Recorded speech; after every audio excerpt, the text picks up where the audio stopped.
Thanks for tuning in to Healthy Planet One, where we discuss healthy living from experts in each of their fields. This is your host, Patricia Starr. And your co-host, Kimberly Knock. Today's guest on Healthy Planet One is Chaplain Foster. We are so pleased to have him. He'll be speaking with us about elevating human suffering in the face of emergencies. And Chaplain Foster is a former firefighter, EMT, and Navy Hospital Corpsman, retired from the Veterans Administration, and he is a board-certified chaplain for crisis trauma specialist through the American Association of Christian Counselors, AACC, with the designation of Diplomat through the American Association of Experts in Traumatic Stress. We're really happy to have you. Welcome, Chaplain Foster. Thank you. It's a pleasure to be with you. Yes, and I know that you've worked with adverse childhood experiences, what they call ACEs. So, you and I spoke earlier about the importance of the work that you're doing. So let's start off with, how did you get started in this, and a little bit more about your background?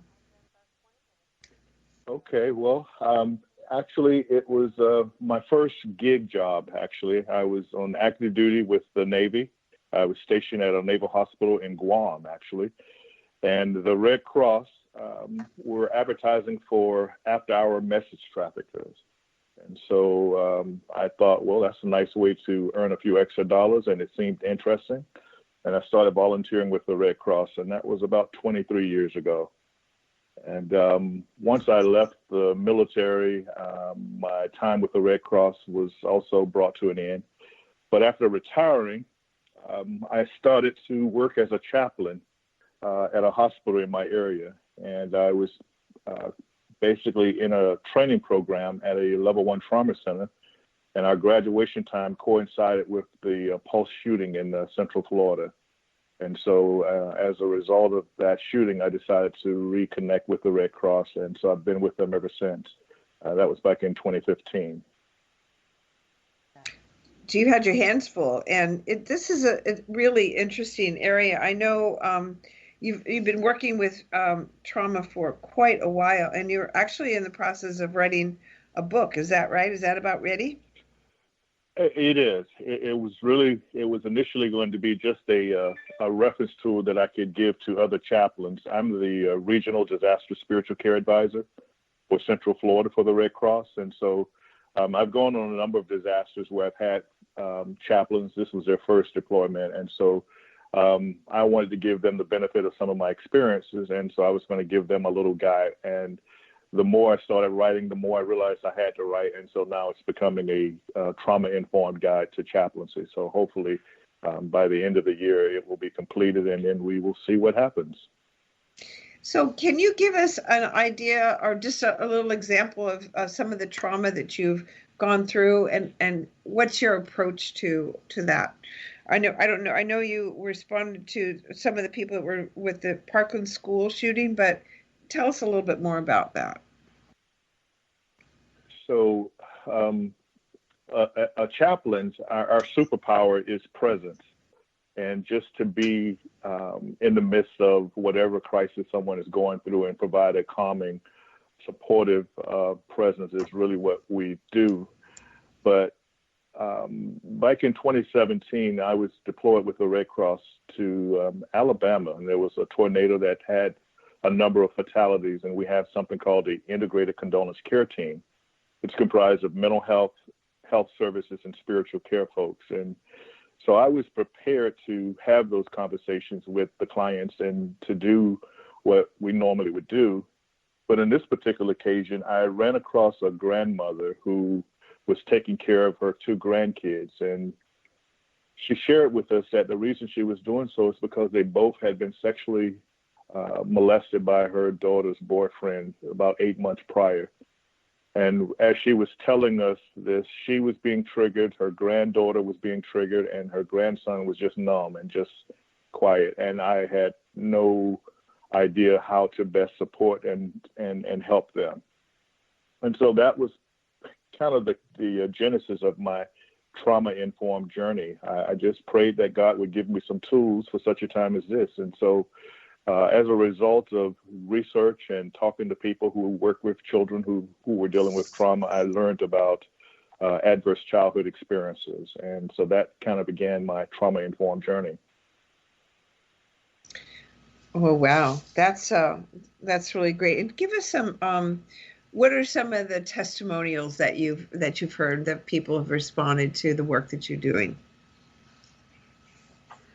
So in addition to being a chaplain with the Red Cross and with the local fire department, I'm also a mentor in several public schools in my area. And I work primarily with middle school and elementary school kids. And I've heard some pretty horrendous stories, to be honest with you. For the most part, because of my background and the relationship I have with the school administrators, I work specifically with at-risk kids. And bottom line is I get to know their stories. And so as a result of doing that, I have tried to develop a set of tools that I use to help them to process the things that they've gone through. The adverse childhood experience research came out in the mid-90s. I don't know if you're familiar with it, but it was a collaboration between Kaiser Permanente and the CDC. And it was a set of 10 childhood traumas that they looked at: physical, emotional, sexual abuse, emotional and physical neglect. And you score based on which one you said yes to, from 0 to 10. Many of the children that I worked with usually score within the 5 to 6 range. And that's pretty significant. And the question no longer is what's wrong with this child? Why are we having some of the behavior problems that we're observing in the school, to what happened to this child? And that's a real paradigm shift for a lot of the educators, as well as for me as a mentor. And so once I started imagining or learning about their stories, it created a certain empathy and a certain compassion to be able to work with them and support them through some of the challenges that they were dealing with. I would imagine, because they need to be heard as children, right? What's going on? They do. And I think that's the most important thing that you said there.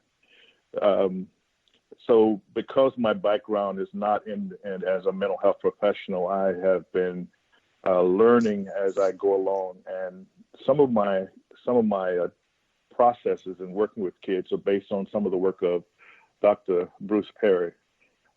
He has this term called neurosequential model, or I call it neurosequential processing.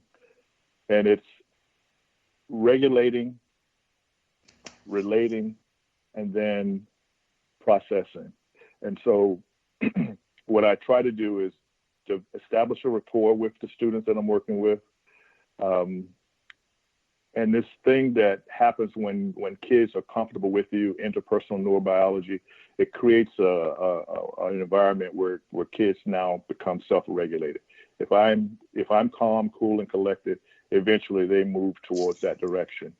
And a lot of times I find playing games with them, old-fashioned games, checkers or chess. And that's been one of the things that's been really helpful for me in establishing that rapport. And once we can establish a rapport like that, then now we can relate and we can start processing and help them through the things that they're dealing with. You help them through the trauma that they're going through. And, this question is bothering me because it's such a unique time that we're going through right now. Children have been out of school. They've been at home. And I know there's got to be some sort of repercussions on that. Have you experienced or seen any of that with the work that you're doing? I have not, because of the social distancing and school's been out. I have not been back in the school system since probably February. So I haven't had any direct encounters with students, but some of the work that I do with the Red Cross is we currently are operating a nationwide virtual family assistance center. And so a lot of the students' parents would call in. It's specifically set up to help parents and folks who are dealing with the loss of someone who died as a result of COVID-19. But often they would share some of the stress and some of the challenges that they're dealing with personally. And so I've got a chance to learn about some of their stories. And I know if it's affecting the parents, it's definitely affecting the children as well. Right, I would imagine. You have some Can I ask self. something? Because I Oh think yeah, this was sure. big. Patricia, you were bringing out something that's kind of big, but many children actually have adverse situations at home, and now Mm-hmm. they're spending more time at home. I think that's what you're alluding to. Mm-hmm. So how, and maybe Chaplain, you haven't seen how that's affected, but how can you guys kind of adjust to maybe providing some mentorship that's via online stuff? Is that what you were alluding to, Patricia? That, Yeah, that, and I'm that, sure it sounds like through the Family Assistance Center that that's your avenue to potentially address something like that. Is that correct, Chaplain? Well, let me go back and explain a little bit about the Virtual Family Service Center. Sure. So the Red Cross has this Virtual Family Service Center. Generally, if there's a natural or man-made disaster that would occur, we would have a brick and mortar facility where we bring together community resources, both local, state, and maybe even some national resources that might be able to help the response and recovery efforts. Yeah. But because of the magnitude and scope of this, we can't do that. So we have a virtual presence that we are providing where if you call a toll-free number, it will direct you to that site, and then you would speak to either mental health professional, spiritual care professional, or health service professional, and they would try to address your concerns. Now, it's specifically set up to help people who have been impacted by the COVID-19 virus or coronavirus, and those who have actually had someone who died as a result of that. But oftentimes, that's not the reason we're getting a lot of the calls. A lot of times, people are just calling because they want some help. Yeah. And we're targeting areas that have been disproportionately impacted by the coronavirus. And oftentimes, those are communities of color, Mm-hmm. communities where English is a second language, rural areas, and then also where we have frontline workers. But many of the calls that we get, hey, I'm having a difficult time with this. Or my cousin just lost their job, or my husband just lost their job. I've never been in this situation before. How can you help me? And so we have a list of resources that we can hopefully direct them towards that might address their specific needs and concerns. And if they did say that, hey, my children are having a difficult time, then we would try to address that as appropriately as we could, utilizing our community partners and additional resources that we have available. Yeah, I would think that that's a big job. And thank you, Kimberly, because, one of the things we hear about COVID and COVID deaths and what have you, but what we're not hearing about, and I think it's very present, is the level of difficulty, like you're talking about, Chaplain, about depression, loss of job, I know that one of our teachers from Booker High was concerned, particularly about the kids at risk going home when they didn't want to go home because it wasn't necessarily a stable environment, and then the level of domestic violence that's increased because of the conditions that we're facing with this shutdown that people have been experiencing. So you have a series of resources. How does that work? For dealing with these target areas you're talking about? So if you call the 1-800 number, and if I can give out that number, Sure. It's 833-492-0094, and that is a toll-free number. Once that number comes into the call center, depending on where you're calling from or what part of the country, it would be routed to a volunteer who would be able to field that question. They basically act as a screening.